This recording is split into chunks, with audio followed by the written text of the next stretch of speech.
মাথায় চিনচিন ব্যথার কারণ কি? মাথায় চিনচিন করে ব্যথা করে এরকম সমস্যা আমাদের অনেকেরই আছে।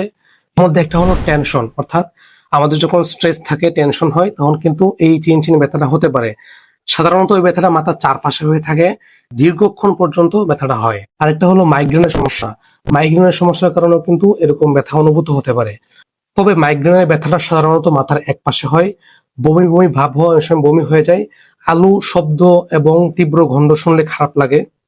আরেকটা হচ্ছে সাইনাসের সমস্যা। সাইনাসে প্রদাহ হলেও কিন্তু এই সমস্যাটা হতে পারে। তখন এই ব্যথাটা নাকের চারপাশে, চোখের দুই সাইডে, কপালের দুই সাইডে কিন্তু এই ব্যথাটা অনুভূত হবে। অনেক সময় চোখের সমস্যার কারণে কিন্তু এই ব্যথাটা হয়। চোখের পাওয়ার কমে গেলে, চোখে কোনো সমস্যা থাকলে তখন কিন্তু এই ব্যথাটা অনুভূত হয়। দাঁতের সমস্যা, দাঁতের মাড়িতে সমস্যা, এগুলোর কারণেও কিন্তু এরকম মাথা ব্যথা হতে পারে।